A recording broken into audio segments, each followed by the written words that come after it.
There are some trees that are just trees. And then there are trees that hold stories, secrets, and generations of memories. The white oak in my front yard had been planted by my great-great-grandfather in 1823. It had survived wars, hurricanes, power lines, and developers. My grandfather hung a swing on it for my mom. My mom tied birthday balloons to it for me every summer. And when she passed, we spread her ashes under that tree. It was sacred to us. So when I got a formal letter from the Cedar Hollow HOA demanding I cut it down due to leaf drop violations and neighborhood aesthetics, I thought it was a bad joke. It wasn't. Karen Holloway lived across the street in a 2-story colonial with plastic flowers in her yard and 3 no trespassing signs on a 7-foot privacy fence. She was the self-proclaimed enforcer of Cedar Hollow's HOA guidelines. Mid-50s, always with a clipboard, and wore sunglasses even at dusk. Karen hated the tree. She said the falling leaves attracted pests, blocked the sun, and ruined the visual cohesion of the cul-de-sac. Never mind that the oak had stood there long before her vinyl-sided palace even existed. Her vendetta had been brewing for years, but this letter made it official. She gave me 21 days to remove it. I tried the polite route. I attended the next HOA meeting with photos, historical documents, and even a letter from a state arborist verifying the tree's historical significance. Karen rolled her eyes the whole time. When it came time to vote on my appeal, she declared herself in conflict of interest and appointed a temporary chair, her best friend, Susan. The vote? 3-2 in favor of removal. I was furious, but I didn't yell. I didn't threaten. I simply nodded, went home, and opened my laptop. Because I had an idea. You see, my great-great-grandfather didn't just plant the oak tree. He owned half of what became Cedar Hollow. His land had been parceled off into lots over the years, but my family still retained legal easement rights to parts of the original property line, including the drainage field that ran behind Karen's home. I'd inherited those easement rights quietly, like a footnote in the will, but it meant that no one, not even a HOA president, could alter the landscape near that field without my permission. And guess what Karen was doing? Installing an in-ground pool. I sent a cease and desist. Karen ignored it. I hired a surveyor. He confirmed her contractors were encroaching on my easement by 4 feet, so I filed suit, not against her, against the HOA, because the HOA had approved the pool, and once I proved they were in violation of a private easement, the whole board was legally liable. Karen went ballistic. She called me at 11 p.m. screaming, left notes on my door, had her husband knock on my windows, but I didn't engage. The judge reviewed the 1923 easement. It held up. The HOA was found in violation of private property rights and ordered to halt all construction. Karen's pool was already halfway dug. She had to fill it in. The board was fined $27,000. But that wasn't the best part. As part of the settlement, the HOA was required to revise its bylaws, which meant opening the floor to new board nominations. I ran for HOA vice president. My neighbor Sam, a war veteran who loved the tree, ran for president. We won by a landslide. Karen was still on the board as secretary, but her power was gone. We rewrote the rules. Historic trees were now protected. Fines had to be reviewed by independent mediation, and any construction near easements required dual sign-off. Karen refused to attend board meetings. She stopped responding to emails. She still glared at me from across the street. Then she made a fatal mistake. She stopped paying her HOA dues. 6 months passed. As per our new bylaws, any home 180-plus days delinquent on dues would face a lien and possible foreclosure vote by the board. It wasn't personal. It was procedural. We sent the notices. She didn't pay. At the annual HOA auction, her property had one bidder, me. I bought her house for $36,000 below market value. When I showed up with the keys, Karen was sitting on the porch crying. Section 10. The dog shelter. You'd think I'd flip it for a profit, but I had a better idea. My partner runs a non-profit for senior dogs, so we converted Karen's former 2-car garage into a cozy indoor shelter, fenced the backyard, painted the walls with dog paw prints. We named it Holloway Haven. Karen tried to sue for emotional distress. She lost. Cedar Hollow changed. We installed benches under the oak tree, added bike racks, hosted weekend potlucks. People laughed again. And every evening, The dogs of Holloway Haven barked happily while kids played beneath the branches of a 200-year-old oak. Karen moved into a one-bedroom apartment outside the neighborhood. I hear she's trying to join another HOA.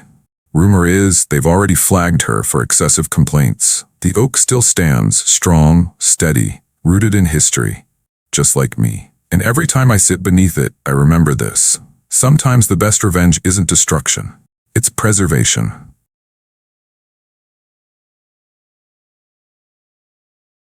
You won't believe what this HOA president did while I was lying unconscious in a hospital bed. She tried to seize my house, evict my dog, and sell my garden equipment, all because I didn't respond to her notices. But she forgot one thing. I had a sister, and she's a lawyer. My name's Jordan.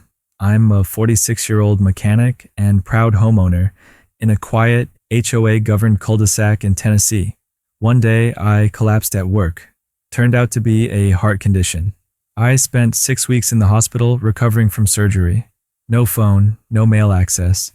When I finally returned home, something felt off. My mailbox was gone. A bright orange violation notice was taped across my front door, and my neighbor's dog was barking from inside my own fenced yard. The shocking revelation, I found out through my neighbor Ben that the HOA president, Cheryl, had held an emergency board vote in my absence. She declared my property abandoned and was taking steps to repossess it for community redevelopment. I'm sorry, what? Cheryl claimed I'd ignored 7 written notices, missed 3 hearings, and violated HOA bylaws by letting my lawn go to seed. But Ben had been mowing it for me. I had hospital records. None of this made sense. But here's the kicker. Cheryl had already listed my property as pending community acquisition on the HOA site. My tool shed was missing. My pickup truck had been towed. The fence I'd built with city permits, half demolished. I called my sister, Madison, a real estate attorney in Atlanta. She didn't just get mad, she got legal. She filed a cease and desist, demanded all HOA board meeting minutes for the past 60 days, and uncovered something explosive. Cheryl had forged 2 board member signatures and created fake meeting minutes. Madison submitted everything to the county clerk. Meanwhile, I filed a police report. Cheryl tried to deny everything, until Madison pointed out the motion-activated camera installed in my driveway. It had caught her removing items from my garage with bolt cutters. Suddenly, Cheryl wasn't just in HOA trouble. She was under criminal investigation. Word spread fast. Turns out Cheryl had pulled similar stunts before, declaring homes non-compliant when residents went on vacation or fell behind on dues. A retired couple down the block had almost lost their gazebo because it was painted the wrong shade of beige. Faced with the footage, police reports, and a neighborhood in full rebellion, the other board members held an emergency vote, a real one this time. Cheryl was removed as president, banned from holding any future HOA position, and hit with criminal charges for theft, trespassing, and fraud. With Madison's help, I sued Cheryl personally for damages and stress-related complications. I won. And with the money, I not only rebuilt my fence, but paid Ben back for mowing and set up a legal fund for HOA abuse victims in the neighborhood. We rewrote the HOA charter with resident input. No more secret votes. No more weaponized rules. Every new policy required a 2/3 majority. Cheryl, she took a plea deal, got 9 months probation, and had to pay restitution, including for my stolen tool shed. A year later, our street looks the same, but feels totally different. Kids play freely. Seniors aren't afraid to repaint their homes. We even have monthly BBQs, something Cheryl once fined us for calling unlicensed events. I never thought a hospital stay would almost cost me my house, but thanks to my sister, my neighbors, and a few well-placed security cameras, we turned the tables. If someone ever tells you they have authority over your home, ask for the receipts. And if your HOA smells like corruption, light a legal fire and watch the termites run. They stole the statue of my dead dog, so I replaced their precious fountain with a sewage tank, and let's just say they'll never smell victory again. I'm not a petty man. I'm 67, retired, and living in a quiet cul-de-sac outside of Phoenix. I like peace, crossword puzzles, and watering my front lawn at 6 a.m. My wife passed away 3 years ago. My only companion left was Max, a golden retriever I rescued when he was just a pup. He lived 14 wonderful years and passed peacefully under the old pine tree in my backyard. To honor him, I built a small memorial statue, bronze, handcrafted, Max sitting with his tongue out, wearing that same goofy grin. I placed it right under that tree, with a tiny engraved plate. Max, the best boy, 2009 to 2023. The neighborhood kids loved it. People walking their dogs would stop and pet it. It became a symbol of kindness on our block, until Karen showed up. Her real name's Denise, but the community called her Karen by week 2. You know the type, clipboard, fake pearl necklace, and a thirst for power. She had recently taken over our sleepy HOA and turned it into a boot camp. Suddenly, we needed pre-approval for porch lights. Grass longer than 3 inches? Violation. A blue flower pot? Not community aesthetic. And God forbid you had a garden gnome. She'd fine you like you'd committed a federal offense. But the worst was what she did to Max's statue. One morning, I walked outside and it was gone. Just gone. I thought maybe some kids were messing around. Then I found a note taped to my front door. Unauthorized lawn ornament removed per HOA landscaping compliance. Contact the HOA office for questions. I called. I emailed. No response. So I drove to the HOA office myself. There it was, in the back lot, thrown behind a dumpster like garbage. Maximum. My Max. I was furious. My hands trembled as I pulled him out and wiped the dust off his metal ears. I confronted Karen in person. Why would you do this? I asked. That statue meant something. It violates section 4.1.2 of the landscaping guidelines. Non-regulation sculptures aren't allowed in visible areas. Besides, it's just a dog. Just a dog. That's when something in me shifted. You see, Karen had forgotten one very important thing. I used to work in civil engineering. Not only did I help design subdivisions like this one, I knew the land use maps, infrastructure schematics, and legal loopholes better than anyone. And Karen had made a massive mistake. Behind our HOA's main park, where the pristine tiered stone fountain stood, a symbol of her petty power, there was a plot of land with an access easement running through it, and I happened to still own a small corner of that plot, left over from a surveying error back in the 90s. No one ever fixed it because it was deemed non-functional land. Guess what was sitting on it now? That beautiful fountain. I double-checked the zoning, recorded the boundary, and contacted a septic tank contractor. Then I sent the HOA an official notice. You have 14 days to remove all unauthorized structures from my private property or face civil trespassing penalties. No response. So I went ahead and had the fountain removed, piece by piece. The contractor pumped out the water. I donated the pumps to a local school. Then I installed a brand new 2,000-gallon septic tank, one of those above-ground ones with visible pipes and a giant warning label. Caution, raw wastewater, authorized access only. By the time Karen showed up with her clipboard, the smell had already started seeping into the fake roses at the park entrance. "You can't do this," she screeched, nostrils flaring. "I own the land," I said, handing her the recorded deed. "And this is a permitted structure. I even used community-compliant gray paint on the pipes. Figured I'd follow the rules." She tried everything, claimed it was a health hazard, called the city. The inspector showed up, took one look, and said, "Well, it's legal." Nasty, but legal. Within days, the HOA meetings were flooded with complaints. No one wanted to host birthdays near the fountain. Karen's pristine park smelled like a gas station bathroom on a hot day. And I wasn't done. I uploaded a time-lapse video of the entire installation online with the title, HOA Karen Stole My Dog Memorial. So I gave her a fountain she'll never forget. It went viral. 4 million views in a week. People from other states started sending me photos of their pets and messages of support. One guy mailed me a bronze cat statue to add to the protest park. Local news picked it up. I did interviews. When reporters tried to reach Karen for comment, she disappeared for 2 weeks. Rumor had it she was staying with her sister in Flagstaff until things cooled off. Eventually, the HOA board called an emergency vote. With 83% approval, Karen was removed as president. The new leadership formally apologized, offered to pay for restoration of Max's memorial, and agreed to rewrite the landscaping rules to allow pet tributes under 4 feet tall. But I declined the restoration offer. Max didn't need their approval. I placed him right back under the pine tree. Now, every morning, I water the grass around his statue. A few neighbors come by to say hi to Max. Sometimes we laugh, sometimes we cry. As for the septic tank, I had it drained and converted into a community garden planter. Tomatoes grow in it now. The kids call it the smell of justice. So to all the Karens out there who think a clipboard makes them king, never underestimate an old man with blueprints and a good memory. They tried to fine me for building a treehouse. Now I'm booked solid through next summer, and the HOA president's grandkids are on my wait list.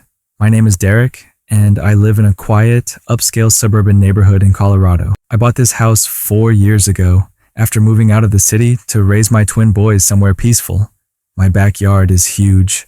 Big old maple trees, perfect for barbecues, soccer games, and one big childhood dream, building a treehouse. It started as a bonding project with my kids. We built it together one summer. It wasn't just a play fort. It had a little loft, solar-powered lights, even a ladder you could pull up with a rope. My kids loved it. Their friends loved it. We even held my boy's birthday party up there. But 2 weeks after the party, I got the letter.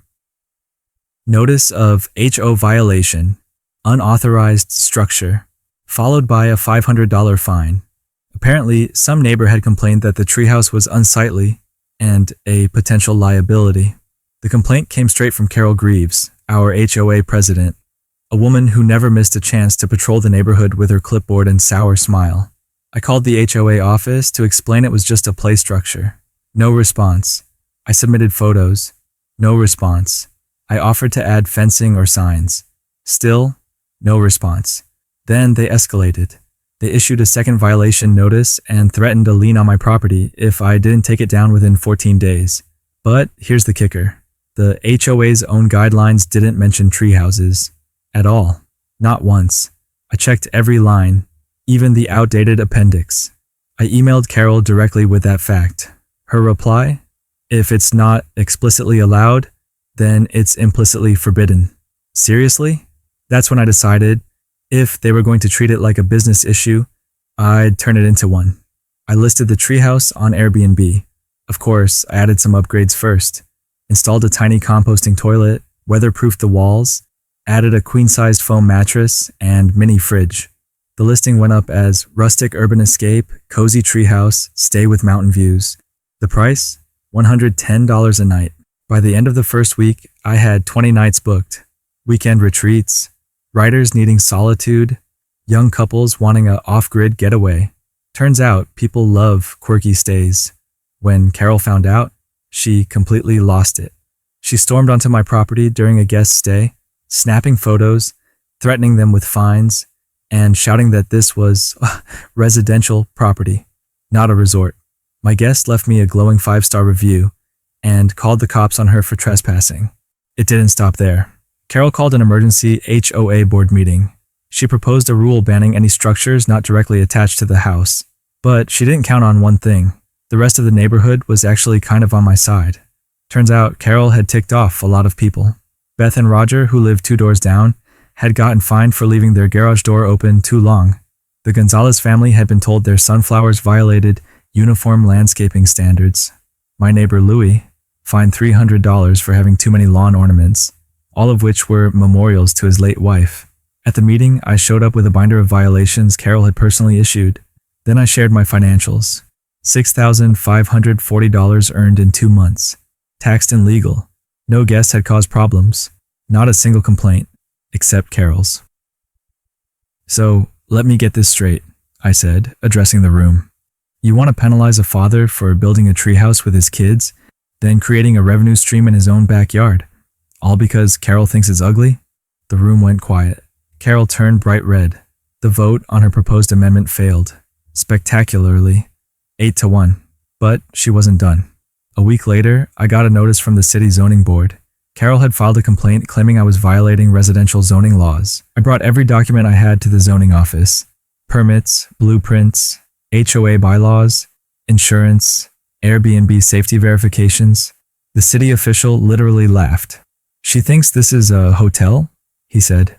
"It's a treehouse in your yard." But the situation triggered something in me. If they wanted to play hardball, so could I. I hired a local real estate lawyer, filed a formal request to amend our HOA bylaws to clearly allow non-permanent recreational structures like tree houses, greenhouses, and garden sheds. Then I mailed out a newsletter to every house in the community titled, "Making Our Neighborhood a Place for Families Again." It caught on. People were sick of Carol's grip. At the next HOA election, she lost in a landslide to a retired teacher named Grace, who promised to bring back common sense and kindness to the community. Since then, the Airbnb has flourished. Families now come with kids for sleepovers in the sky. Artists use it as a writing retreat. One couple even got engaged there. Last week I hit a milestone, $20,000 earned in just under a year. And you know what the best part is? Carol came by last weekend. No clipboard in sight. She looked different, tired, maybe humbled. Her son and grandkids were visiting, and the grandkids saw the treehouse from the sidewalk. "Daddy, can we go up there?" they asked. Carol didn't say a word, but her son did. "I heard you do bookings through Airbnb," he said. "We'd love to surprise the kids with a night there." I smiled. "Sure," I said. "I'll check the schedule. There's a wait list now, but I might just make an exception." Carol never apologized, but watching her walk away, I realized I didn't need one. I'd already won. They tried to shame me for building a treehouse. I turned it into a symbol of freedom, creativity, and, yeah, a little revenge. Sometimes the best way to fight back is with a guest check-in. Subscribe to DD Stories.